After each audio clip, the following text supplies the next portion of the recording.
Hi friends, this is Hari. Cinema bus அப்டேட்டில் ரொம்ப ஒரு முக்கியமான ஒரு இன்ஃபர்மேஷனுங்க.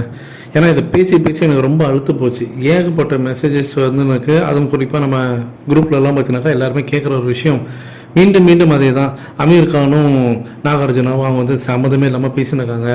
அவங்க படத்தோடைய சில விஷயத்தெல்லாம் அந்த சீக்ரெட்லாம் வெளியில் சொல்லி ஸ்பாயில் பண்ணுறாங்க.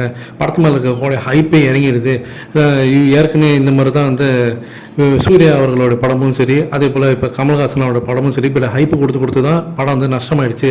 நம்ம படமும் அப்படி ஆகிட்டா என்ன ஆகுறதுன்னு கேட்குறீங்க. ஒரு விஷயம் நீங்கள் நல்லா தெளிவாக புரிஞ்சுக்கணும்.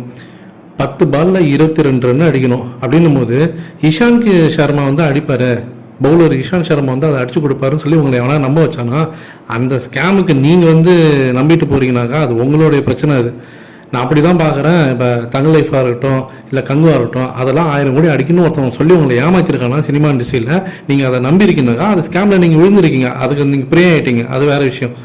ஆனால் அதே 10 பாலில் 22 ரன் ரோஹித் சர்மா அடிப்பார், இஷாந்த் சர்மா அடிக்க மாட்டார், ரோஹித் சர்மா அடிப்பாருன்னு சொன்னாருனாக்கா அதை நீங்கள் தாராளமாக நம்பலாம். அதுக்கு நீங்கள் எவ்வளோ ஹைப்பு கொடுத்தாலும் அது வந்து நீங்கள் வந்து தாங்கும், அந்த வெயிட்டேஜ் தாங்கும். அவர் அடிக்கிறாரு அடிக்கலைன்றதுலாம் வேறு விஷயம். அதுக்கு வர்த்து அப்படின்னு நான் சொல்லுவேன். ஏன்னா ரோஹித் சர்மா அதுக்கு வந்து பொட்டன்ஷியலாக அதுக்கு வந்து வர்த்தான ஒரு ஆள், அதனால் அதுக்கு வந்து ஹைப்பு கொடுப்பாங்க. அதே மாதிரி தான் ரஜினி சாரோட படம் 1000 கோடி அடிக்கணும்னு சொன்னாங்கனாக்கா அதுக்கு வந்து அவர் வர்த்து. அதை ஆல்ரெடி நம்ம கண் கூட வந்து 2.0 பார்த்துருக்கோம், ஜெயிலரில் பார்த்துருக்கோம். அதனால் நீங்கள் ஒரு விஷயம் நீங்கள் மறந்துடுறீங்க. அமீர் கானாக இருக்கட்டும், உபேந்திராவாக இருக்கட்டும், நம்ம நாகார்ஜுனாக இருக்கட்டும், மோகன்லாலாக இருக்கட்டும், சிவராஜ்குமார் இருக்கட்டும், எல்லாருமே அவங்களோட பேட்டியில் ஒரு விஷயம் சொல்லியிருப்பாங்க. காமனாக ஒரு விஷயம் சொல்லியிருப்பாங்க. நாங்கள் ரஜினி சாருக்காக தான் இந்த படத்தில் நடிக்கிறோம், ரஜினி சார் அதில் இருக்கிறாருன்னு சொன்னாங்க, கண்ணை மூடி நாங்கள் கான்ட்ராக்டில் சைன் பண்ணோம். இது எல்லாருமே சொன்ன விஷயம். இதுலேருந்தே நீங்கள் புரிஞ்சுக்கணும். ஸோ எந்த அளவுக்கு அவங்க வந்து ரஜினி சார் மேலே நம்பிக்கை வச்சு உள்ள அந்த ப்ராஜெக்டுக்குள்ளே வராங்கன்றது அந்த நடிகர்களுக்கு தெரியுது.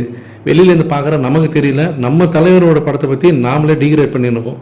இதில் நான் கூடுதலாக ஒரு விஷயம் ஆட் பண்ண விரும்புகிறேன். இப்போ சமீபத்தில் வந்து ஒரு தெலுங்கு படம் சிங்கிள்னு சொல்லிட்டு ஒரு படம், அந்த படத்தில் கூலி படத்துக்கு வந்து ஒரு ரெஃபரன்ஸ் காட்சியை வச்சுருக்காங்க.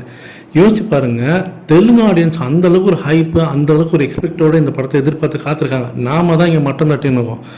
ஒரு படம் இன்னும் ரிலீஸே ஆகலை, அதுவும் அதர் ஸ்டேட் மூவி. அந்த படத்துக்கு வேற ஒரு லாங்குவேஜில் ரிலீஸ் ஆகிற ஒரு படத்துக்கு ஒரு ரெஃபரன்ஸ் காட்சி வைக்கிறான்னா எந்த அளவுக்கு இந்த படத்துக்கு வந்து ஹைப் இருக்குன்னு யோசிச்சு பாருங்க. எனக்கு தெரிஞ்சு கபாலிக்கு இந்த மாதிரி நடந்திருக்கு. கபாலி ரிலீஸ் ஆகிறதுக்கு முன்னாடி வேற ஒரு படத்தில் வந்து அதுக்கு வந்து ஒரு ரெஃபரன்ஸ் காட்சி வச்சு கபாலி வரப்போகுதுன்ற மாதிரி பேசுவாங்க.